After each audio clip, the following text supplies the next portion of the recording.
নমস্কার বন্ধুরা, আপনাদের সবাইকে নতুন একটি ব্লগে স্বাগত জানাই। তো আজকে আবার চলে এলাম আপনাদের সাথে গল্প করতে। এখন বাজে 10টা। আজকে আমি চলে এসেছি বনগাঁ আমার দিদির বাড়িতে। দিদির বাড়িতে নিচে সব কাজ হচ্ছে, টাইলস লাগাচ্ছে, সেটা আপনাদের একটু পরে দেখাবো ওখানে। সেজন্য নিচে রান্নাঘরটা সব আটকানো আছে, তাই ওপরে দেখুন মনে হচ্ছে যেন চড়ুই ভাতি রান্না হচ্ছে। ওপরে কয়েকটা ইট দিয়ে যে ছাদের উপরটা, কারণ নিচে জায়গা নেই, রান্নাঘরে টাইলস লাগাচ্ছে।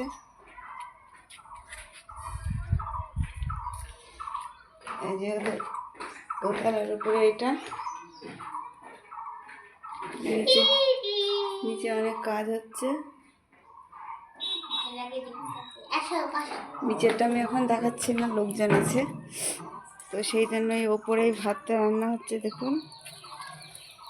আর আমার ছেলে এখন এই যে বসে, ওর আবার 6টার সময় তো খাতা পাঠাতে হবে, তাই কিছুটা অঙ্ক করেছে। অঙ্ক সবই প্রায় ঠিক গেছে, এখন বাংলা করবে। আর এই যে পাশে সব জ্বালানি কেটে রেখেছে ছাদের পরে।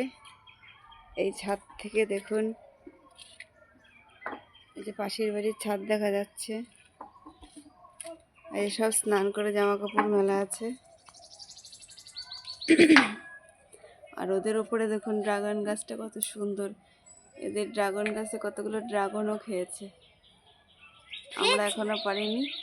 আমাদের ওখান থেকেই গাছ এনে ওদের এখানে ছাদের উপর লাগিয়েছে, ভালো রোদ লাগে, চেহারাটাও সুন্দর গাছের। আর এই যে ছাদের উপরে কতগুলো টব, আর এই দেখুন ফুল গাছ, কি ফুল এগুলো কে জানে। আর একটাই টবগুলো এরকম।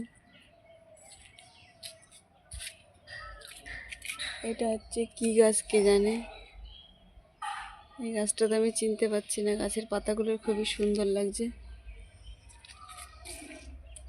কর যা অঙ্ক কর। আর এই দেখুন কমলা লেবু গাছটাই কত সুন্দর। কমলা লেবু না, পাতি লেবু।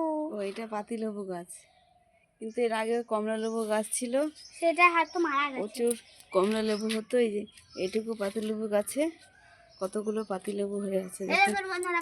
এই লেবুটা কিন্তু খুবই বড়। আর ওইটা হচ্ছে কাগজি ফুল গাছ দেখালাম।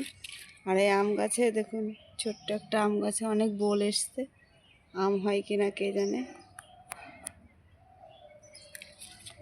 পাশের বাড়ি বন্ধুরা দেখুন কত জুতো। ও, ওই যে ওই পাশের বাড়ির ছাদে এগুলো সব জুতো, মানে ওই বাড়ির দাদাটা জুতো বিক্রি করে, কত জুতো।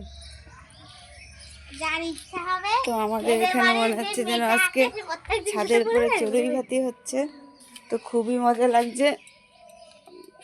তো আপনাদের যদি ভিডিওটা ভালো লাগে প্লিজ লাইক করবেন, কমেন্ট করবেন, শেয়ার করে দেবেন, আর আমাদের পাশে থাকবেন। দেখা হবে খুব শীঘ্রই নতুন একটা ব্লগে।